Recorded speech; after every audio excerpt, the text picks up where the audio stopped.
আজকে আমরা পড়বো 8.4। আমাদের 8.3 পর্যন্ত মোটামুটি যেগুলো ইম্পর্ট্যান্ট বা পরীক্ষাতে আসে, বিগত বছরগুলোতে আসে, সেগুলো আমরা পড়ে ফেলছি 8.3 পর্যন্ত, 8.1 থেকে।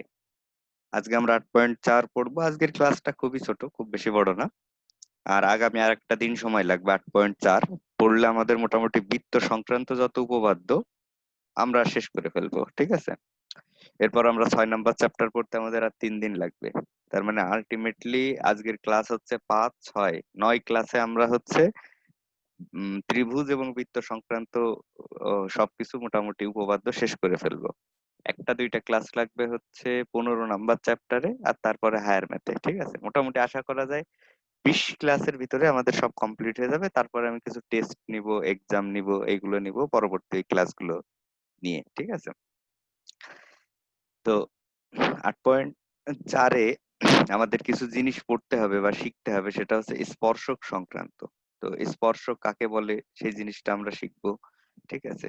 স্পর্শক দেখতে কেমন হয় সেটা আমরা একটু দেখবো বা শিখবো। এই জিনিসগুলো আমরা করব। তো স্পর্শক বলতে অ্যাকচুয়ালি কি বোঝায় আগে আমরা একটু সেটা একটু দেখি। এখান থেকে অ্যাকচুয়ালি স্পর্শকটা ভালো বোঝা যাবে এই ছবিটা থেকে। ধরো এই যে আমার একটা বৃত্ত দেওয়া আছে।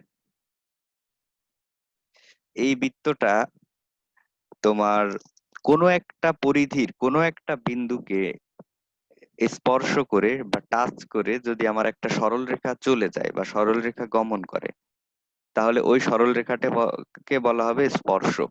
আর যে পয়েন্টে টাচ করে চলে যাবে ওই পয়েন্টটাকে বলা হবে স্পর্শ বিন্দু।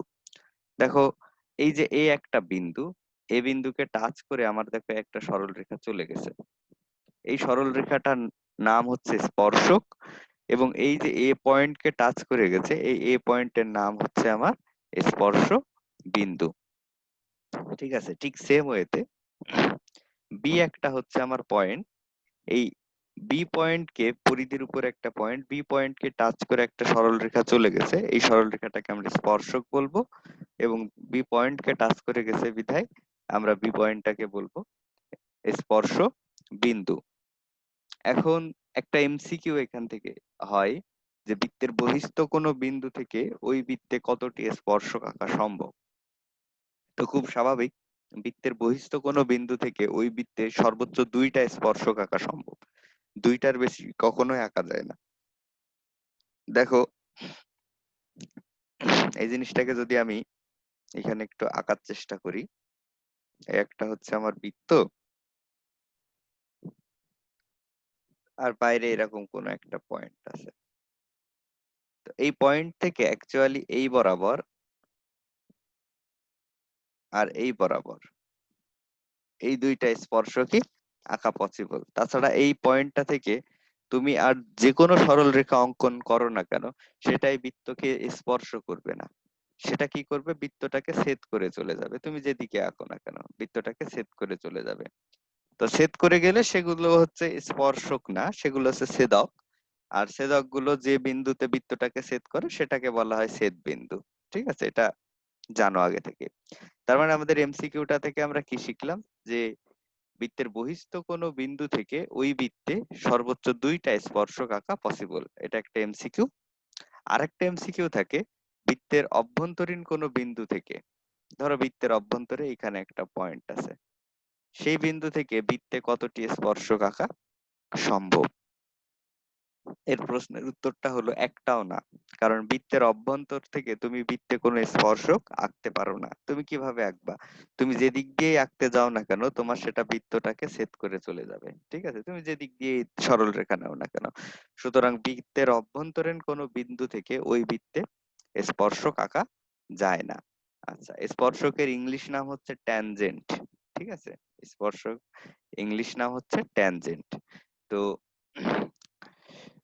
আমরা স্পর্শক কি সেটা চিনলাম, স্পর্শক দেখতে কেমন হয় সেটাও আমরা জানলাম। এখন স্পর্শক সংক্রান্ত একটা জিনিস আছে, সেটা শিখতে হবে। সেটা হচ্ছে কি, এটা শুধু স্পর্শক সংক্রান্ত না, এটা হচ্ছে দূরত্ব সংক্রান্ত। যে কোনো একটা পয়েন্ট থেকে একটা সরল রেখা বা আরেকটা পয়েন্টের, একটা পয়েন্ট থেকে আরেকটা পয়েন্টের ডিস্টেন্স যদি বলা হয়, তাহলে তো সেটা খুব স্বাভাবিক। দুইটা পয়েন্টের মাঝখানে আমরা যদি একটা সরল রেখা অঙ্কন করে দিই তাহলে হয়ে যাচ্ছে। ধরো আমি ও থেকে আর এর ডিস্টেন্সটা বের করব, তাহলে ও আর আমি যদি সরল রেখাটা এঁকে দিই তাহলে তো আমার হয়ে যাচ্ছে যে এদের ভিতরে এইটা হচ্ছে দূরত্ব।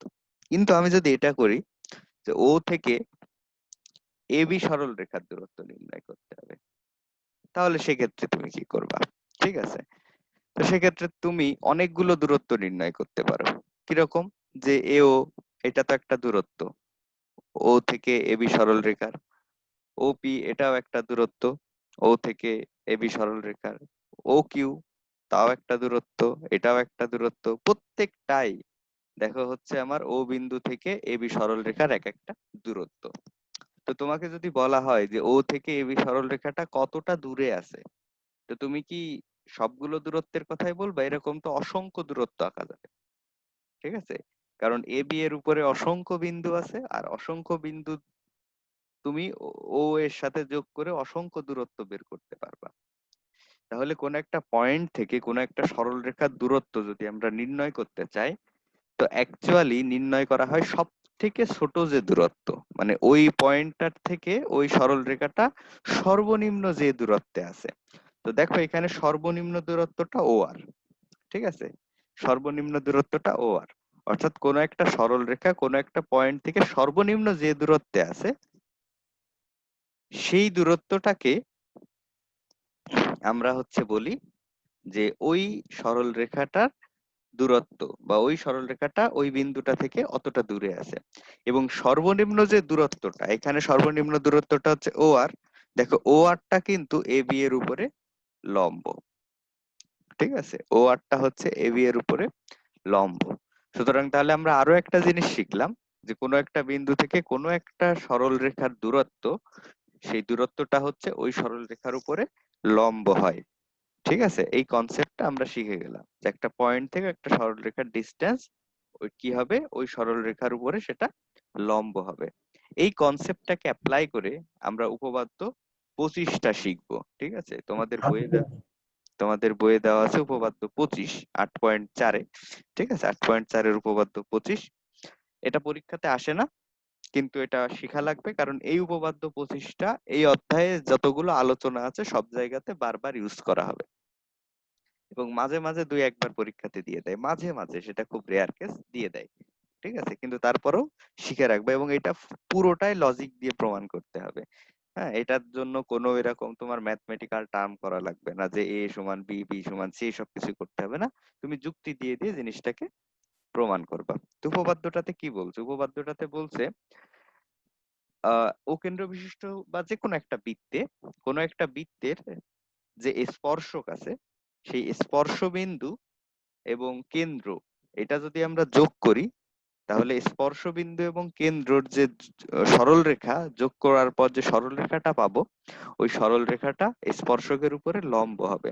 অর্থাৎ এইখানে আমার এবি হচ্ছে স্পর্শক, পি হচ্ছে তার স্পর্শ বিন্দু, ও হচ্ছে বৃত্তের কেন্দ্র। তাহলে এই যে ওপি যদি আমি যোগ করি, তাহলে যে সরল রেখাটা আমি পাবো, সে সরল রেখাটা হবে এবি এর উপরে লম্ব।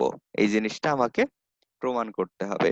ঠিক আছে, অর্থাৎ স্পর্শকের যে স্পর্শ বিন্দু আর যে কেন্দ্র, তার যে মানে সরল রেখা, সংযোগকারী সরল রেখা, সেই সরল রেখাটা স্পর্শকের উপরে লম্ব হয়। তো সেটা আমরা কিভাবে প্রমাণ করব? তো সেটা প্রমাণ করার জন্য আমরা করব কি, প্রথমে হচ্ছে স্পর্শকের উপরে কিউ একটা আলাদা বিন্দু নিয়ে নিব। এই যে কিউ একটা আলাদা বিন্দু নিয়ে নিলাম, নিয়ে আমি ও কিউ যোগ করলাম, ও কিউটা যোগ করে দিলাম। এখন এই যে ও কিউটা আমরা যোগ করলাম, তো এই যে সরল রেখাটা আমার তৈরি হলো ও কিউ সরল রেখা, আর ওপি আমরা যোগ করলাম, তার জন্য আরেকটা সরল রেখা আমরা পেলাম ওপি। তো আমি একটু সরল রেখাগুলো লিখি, যে ও কিউ যোগ করার জন্য আমি পেলাম হচ্ছে ও কিউ সরল রেখা, আর ওপি এ যোগ করার জন্য আমি পেলাম হচ্ছে ওপি সরল রেখা। এখন লজিকটা ইউজ করতে হবে। লজিকটা হচ্ছে এই, যেহেতু পি হচ্ছে স্পর্শ বিন্দু, পি হচ্ছে আমার স্পর্শ বিন্দু, তাহলে পি বিন্দুর অবস্থান হচ্ছে বৃত্তের পরিধির উপর, কারণ স্পর্শ বিন্দু বৃত্তের পরিধির উপরে থাকবে। তাহলে পি বিন্দুর অবস্থান হচ্ছে আমার বৃত্তের পরিধির উপর। আর ওপি আমরা যে সরলরেখাটা অঙ্কন করলাম, তাহলে সেটা কি হবে? ওই বৃত্তের ব্যাসার্ধ হবে। কারণ তুমি পরিধির উপরে যে কোনো একটা পয়েন্ট নাও, ধরো এখানে পরিধির উপর একটা পয়েন্ট নিলাম এম, এবং আমি ও এম যোগ করলাম। তাহলে পরিধির উপরে যে কোনো পয়েন্ট নিয়ে আমি যদি কেন্দ্রের সাথে যোগ করি, তাহলে যে সরলরেখাটা তৈরি হয় সেটা হচ্ছে ওই বৃত্তের ব্যাসার্ধ হয়। ঠিক তেমনি পি যেহেতু আমার স্পর্শ বিন্দু, তাহলে সেটা বৃত্তের পরিধির উপর অবস্থিত। আর বৃত্তের পরিধির উপর অবস্থিত হলে ওপি আমরা যে যোগ করলাম, যে সরলরেখাটা তৈরি হলো, সেই সরলরেখাটা হবে আমাদের ওই বৃত্তের ব্যাসার্ধ। তো একটা স্পর্শক বৃত্তকে কি হয়, স্পর্শ বিন্দুতে স্পর্শ করে চলে যায়। ঠিক আছে, এটা আমরা বললাম প্রথমেই যখন স্পর্শক শিখলাম, যে একটা স্পর্শক বৃত্তকে স্পর্শ বিন্দুতে স্পর্শ করে চলে যায়। তাহলে ওই স্পর্শ বিন্দু বাদে আর যতগুলো বিন্দু ওই সরলরেখার উপরে থাকে সবাই বৃত্তের বাইরে থাকে, কারণ স্পর্শ করে তো একটা বিন্দুতে। তাহলে আর বাকি যতগুলো বিন্দু আমরা যদি এর উপরে নিই, ধরো এইখানে নিলাম একটা, এইখানে নিলাম একটা, এখানে নিলাম একটা, এইদিকে নিলাম, যায়নি, সবগুলোই কি হবে? ওই বৃত্তের বাইরে থাকবে। সুতরাং কেন্দ্র থেকে ওই বিন্দুগুলোর যে দূরত্ব আমরা পাবো,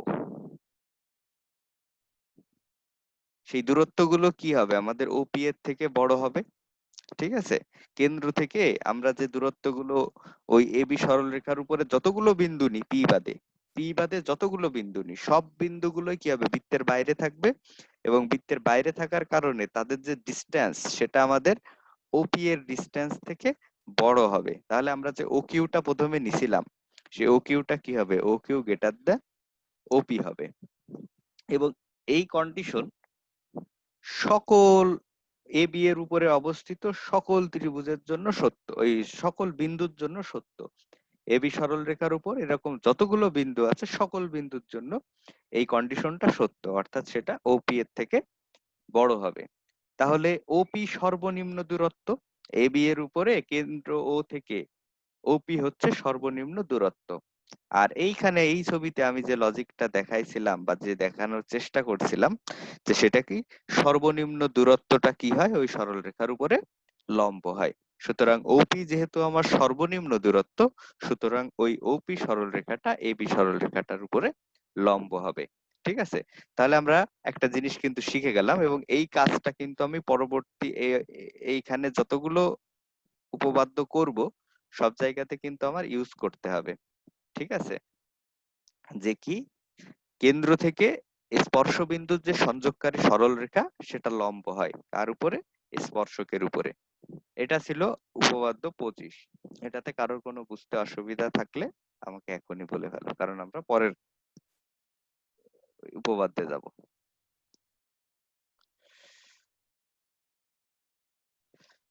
কারোর কোনো প্রবলেম নাই তাইলে? আচ্ছা,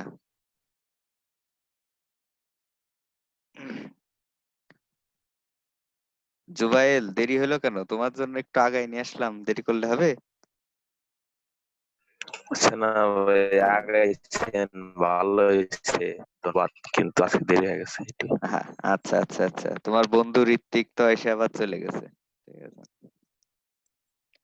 আর নেট কানেকশন নাই মানে ভালো না, আমার তো নেট কানেকশন ভালো না ভাই, কতবার চেষ্টা করলাম হুম, তারপরে ঢুকছি।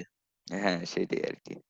আচ্ছা যাক, দেখো এই জন্যই রেকর্ডটা রাখা হয়, যে যাতে তোমাদের নেটে অনেকের, আমারও নিজেরও অনেক সময় প্রবলেম হয়, যাতে প্রবলেম হইলো তোমরা ক্লাসটা মিস না হয়। আচ্ছা, এখন দেখো, এই যে একটা মানে পেজ দেখতে পাচ্ছ, এখান থেকে আলটিমেটলি কিন্তু আমরা 3টা উপপাদ্য শিখবো।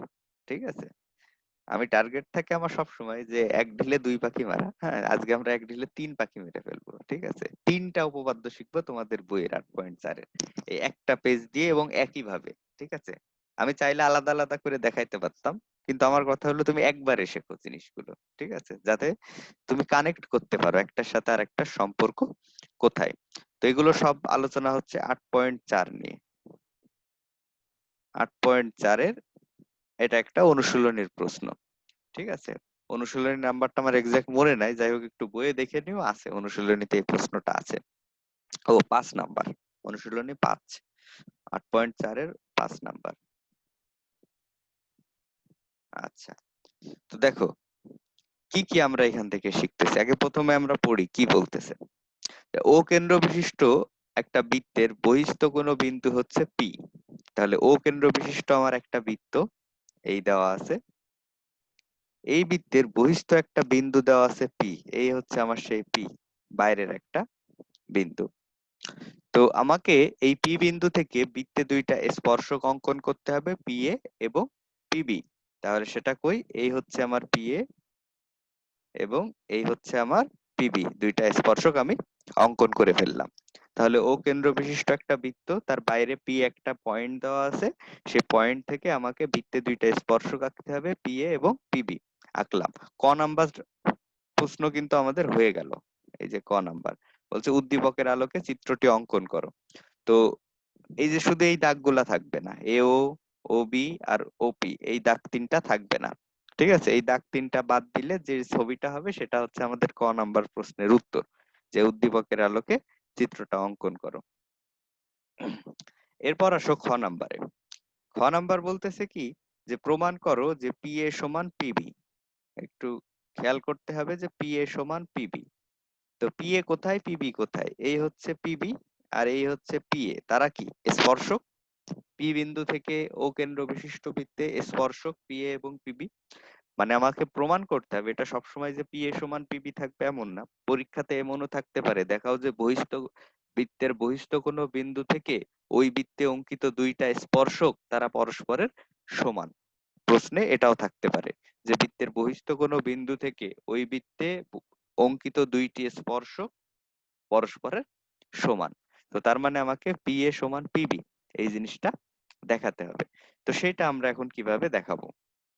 তো সেটা দেখানোর আগে আমরা যে কনসেপ্টটা ইউজ করলাম প্রথমে, এই যে উপপাদ্য 25-এ, এইটা যে কি, কেন্দ্র এবং স্পর্শ বিন্দুর যে দূরত্ব বা যে সরল রেখাটা, সংযোগকারী সরল রেখাটা, সেটা হচ্ছে স্পর্শকের উপরে লম্ব। আমরা এই কনসেপ্টটা এখন ওইখানে ইউজ করব।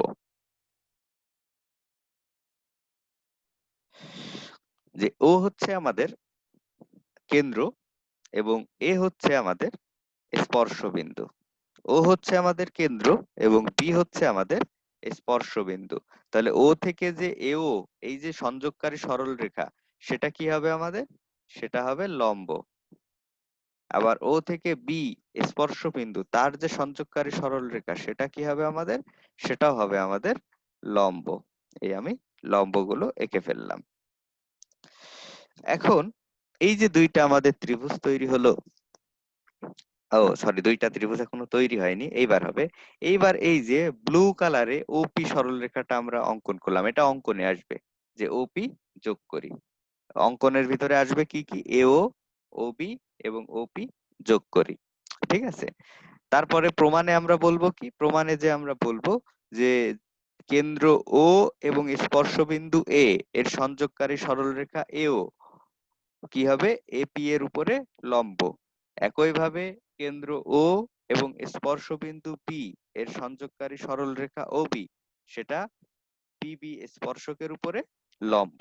এই কথাটুকু আমরা বলে ফেলবো এবং এটা আমরা সবভাবে জানি, আমরা উপরে সব আলোচনা করে ফেলছি। এরপর এখন আমার দুইটা ত্রিভুজ তৈরি হয়েছে এখানে। তো সেই দুইটা ত্রিভুজকে আমি একটু ডিনোট করার চেষ্টা করি। এটা দিলাম 1 নাম্বার আর নিচেরটাকে দিলাম 2 নাম্বার। তো 1 আর 2 যে আমার দুইটা ত্রিভুজ তৈরি হলো, এই দুইটা ত্রিভুজ নিয়ে আমি কাজ করব। তো 1 নাম্বার ত্রিভুজ কি, এ ও পি। ঠিক আছে, 1 নাম্বার ত্রিভুজটার নাম হচ্ছে আমার এ ও পি, এ ও পি, এই যে। আর 2 নাম্বার ত্রিভুজটার নাম হচ্ছে বি ও পি, এই যে এটা, বি ও পি, এইটা। তো 1 আর 2 এই যে আমার দুইটা ত্রিভুজ তৈরি হলো, এই দুইটা ত্রিভুজের ভিতরে আমরা কি কি জিনিস দেখতে পাই? তো আমরা প্রথমেই দেখতে পাই যে এই কোণটা করে 90 ডিগ্রি, কারণ আমরা লজিক দিয়ে সেটা দেখাই দিছি যে এই কোণটা এবং এইখানের এই কোণটা তারা পরস্পরের 90 ডিগ্রি। তো আমরা সেটাই লিখলাম যে কোণ ও এ পি এবং কোণ ও বি এ সমান 90 ডিগ্রি। আচ্ছা, এখন তুমি যদি বলো 1 আর 2 নাম্বার হচ্ছে সমকোণী ত্রিভুজ, তাহলে এই যে কোণটা 90 ডিগ্রি সেটা না দেখালেও হবে।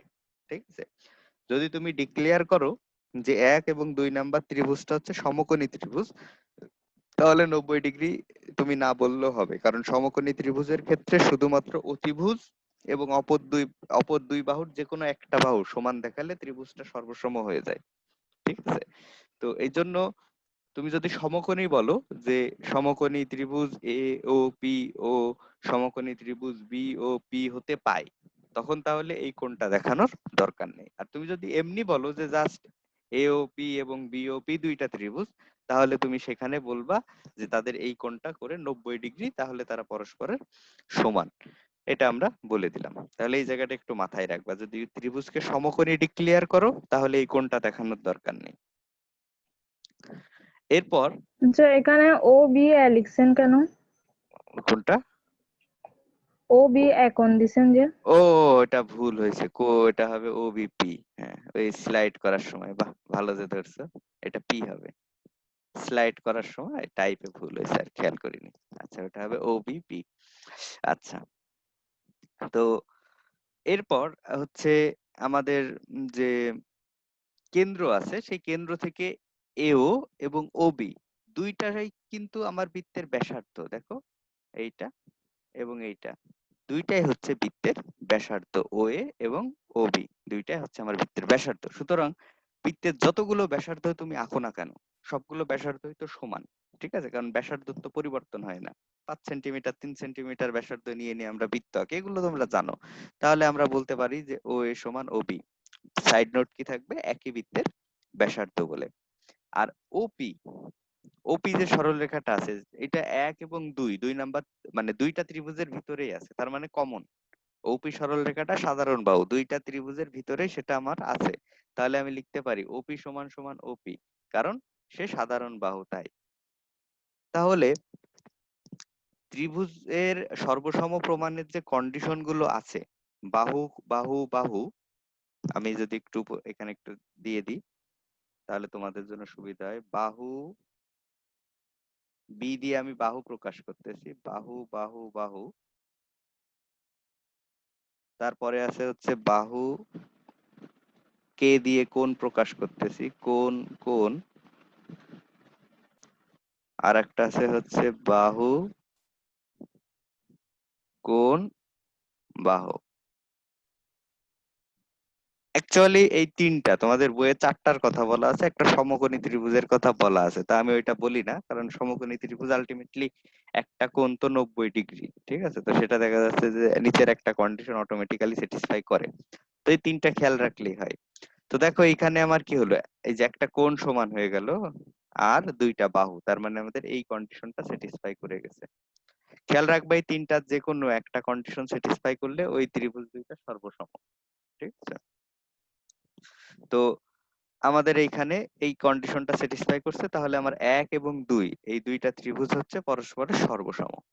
আর দুইটা ত্রিভুজ যদি পরস্পরের সর্বসম হয়ে যায়, তাহলে ওই ত্রিভুজের অবশিষ্ট যে বাহুগুলো থাকে এবং অবশিষ্ট যে কোণগুলো থাকে, তারা সবাই পরস্পরের সমান হয়। ঠিক আছে, তাহলে এই ত্রিভুজের দেখো এ ও বি আমরা সমান বলছিলাম, ও পি সাধারণ সেটাও বলছিলাম, তাহলে অবশিষ্ট বাহু কে আছে? পি এ আছে। আর এইদিকে অবশিষ্ট বাহু পিবি আছে, তাহলে তারা পরস্পরের সমান। তাহলে এই আমরা লিখে ফেললাম তারা পরস্পরের সমান।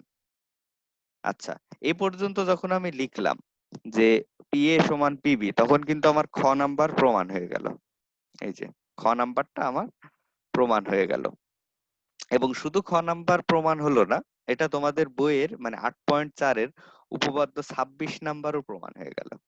ঠিক আছে, 8.4-এর যে উপপাদ্য 26, সেই উপপাদ্য 26ও প্রমাণ হয়ে গেল। তাহলে দেখো আমরা কিন্তু একই সাথে দুইটা জিনিস শিখে ফেললাম, উপপাদ্য 26 শিখলাম, তারপরে একটা অনুশীলনীর প্রশ্নের খ নাম্বার শিখে গেলাম। দুইটা সেম জিনিস, একই জিনিস।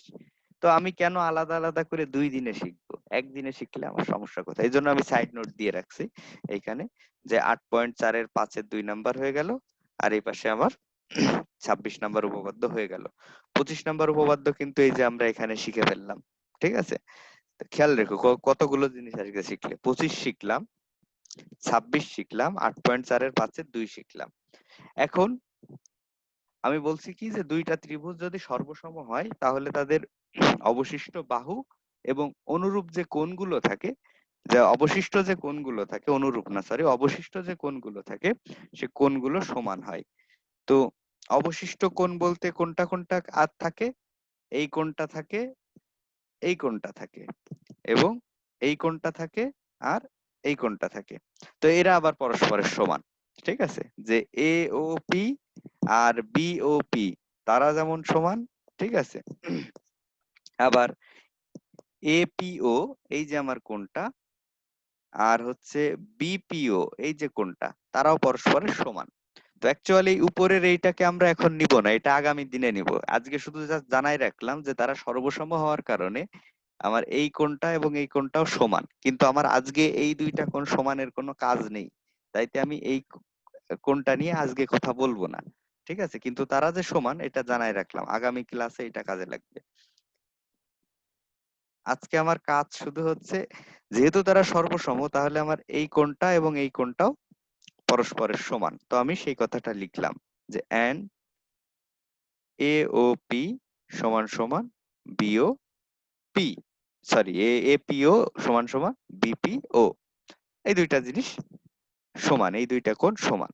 তো এই দুইটা কোণ যদি সমান হয় তাহলে এদের যে আস্ত কোণটা মানে গোটা কোণটা, এই যে এপিবি যে আস্ত যে কোণটা, সেই কোণটা তাহলে সমান দুইটা ভাগে ভাগ হয়েছে, অর্থাৎ এপিবি আস্ত কোণটা সমান দুইটা ভাগে ভাগ করেছে। কে ভাগ করছে? ওপি সরলরেখা ভাগ করছে, ঠিক আছে? কারণ যেহেতু অর্ধেক অর্ধেক করে কোণটা সমান, এইটুক এবং এইটুক, তাহলে এপি সরলরেখাটা আমার এই আস্ত এপিবি কোণটাকে সমান দুইটা পার্টে ভাগ করছে। তাহলে আমরা বলতে পারি যে ওপি সরলরেখা এপিবি কোণের সমদ্বিখণ্ডক, বা ওপি সরলরেখা এপিবি কোণকে সমান দুইটা কোণে বিভক্ত করে। এই যে সেই কথাটা আমরা বললাম সেটা হচ্ছে 8.4 এর 6 নাম্বার এক্সট্রা, অর্থাৎ 6 নাম্বার যে এক্সট্রা সেইটা আমাদের কিন্তু প্রমাণ হয়ে গেল, ঠিক আছে? যে দেখাও যে ওপি সরলরেখা, ওখানে বলা আছে যে ওপি সরলরেখা বা বৃত্তের বহিস্থ কোনো বিন্দু থেকে ওই বৃত্তের যে কেন্দ্র, সেই কেন্দ্রের যে সংযোগকারী সরলরেখা, সেই সরলরেখা এপিবি বা বৃত্তে যে স্পর্শক দুটো তৈরি হয় তাদের অভ্যন্তরে যে কোণ, এই দুইটা তো স্পর্শক, এপি এবং পিবি, তাদের অভ্যন্তরীণ কোণই তো এপিবি, সেটাকে সমান দুইটা ভাগে ভাগ করে, যে কোনো ভাবে আসতে পারে। তো এই 6 নাম্বার যদি আসে তাহলে তুমি কি করবা? এই প্রথম থেকে এই শেষ পর্যন্ত তোমাকে আবার লিখতে হবে। তো আমি কেন এটা আরেকদিনে আবার আমি তোমাকে প্রথম থেকে শেষ পর্যন্ত পড়ে বোঝাবো, ঠিক আছে? এই জন্য আমি চাইছি যে একটা জিনিসেই তুমি যাতে এই জিনিসটাও শিখে যাও, তাহলে তুমি কিন্তু আরো একটা এক্সট্রা শিখে গেলে 8.4 এর 6 নাম্বারটা, যে আমার বহিস্থ কোনো বিন্দু থেকে কেন্দ্রের যে সংযোগকারী সরলরেখা, সেটা ওই বহিস্থ বিন্দু থেকে বৃত্তে যে দুইটা স্পর্শক তৈরি হয় তাদের যে কোণ, সেই কোণটাকে সমান দুইটা ভাগে ভাগ করে। তোমাদের কাছে নিশ্চয়ই বই আছে, বইয়ে তোমরা খুলে দেখতে পারো, বা ক্লাস শেষে তোমরা তো অবশ্যই সেটা দেখবা, ঠিক আছে? তো এটাও কিন্তু আমরা শেষ করে ফেললাম। তাহলে আলটিমেটলি কিন্তু আজকে আমরা 4টে জিনিস পড়লাম। 8.4 এর 6 নাম্বার পড়লাম, 8.4 এর 5 এর 2 পড়লাম, উপপাদ্য 26 পড়লাম, এবং আমরা উপপাদ্য 25 পড়লাম, ঠিক আছে? তো দেখো, দুইটা স্লাইডে আমরা 4টা জিনিস শিখে গেলাম। তো কারোর কোনো প্রবলেম থাকলে আমাকে বলো, এ পর্যন্ত যদি কারোর কোনো প্রবলেম থেকে থাকে।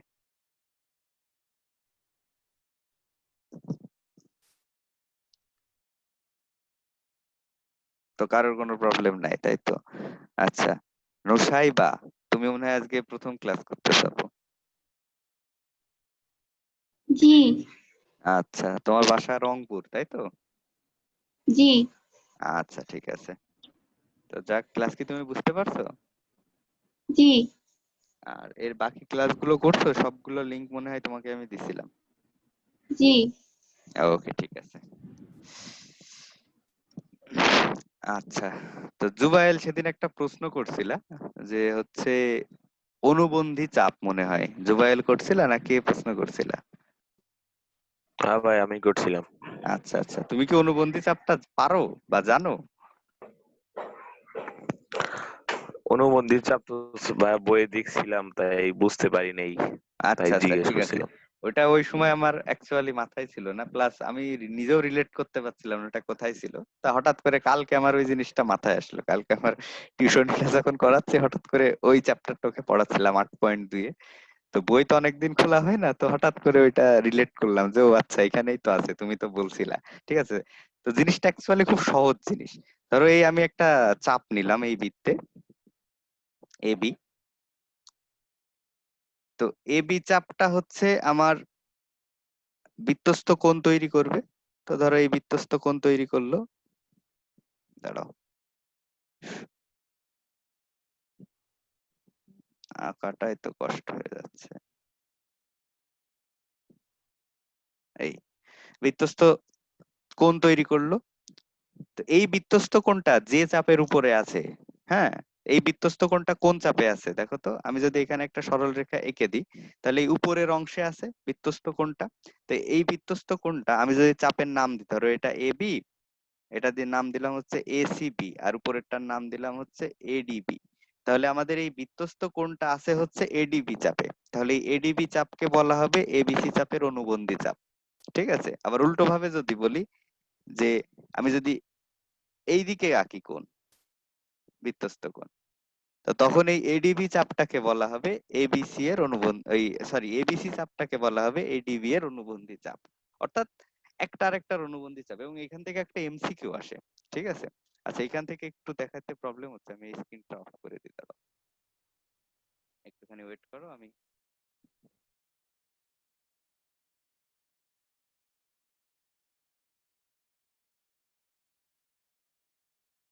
এটা কাটার।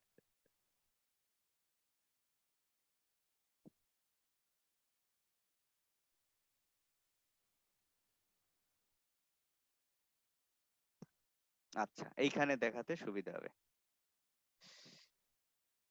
ধরো এই হচ্ছে আমার বৃত্ত, এইখানে আমি নিলাম হচ্ছে চাপ। ঠিক আছে, এই যে চাপটা, এরা হচ্ছে আমার কেন্দ্র বৃত্তস্থ কোণ তৈরি করবে।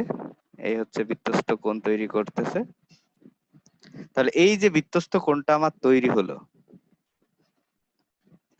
এই বৃত্তস্থ কোণটা যে চাপে তৈরি হলো, উপরের চাপটাকে নাম বলা হয় অধিচাপ। এটা বলছিলাম যে নিচেরটা হচ্ছে যেটা ছোট সেটা হচ্ছে উপচাপ, আর যেটা বড় সেটা হলো আমার অধিচাপ। তাহলে এই অংশটা হচ্ছে আমার অধিচাপ।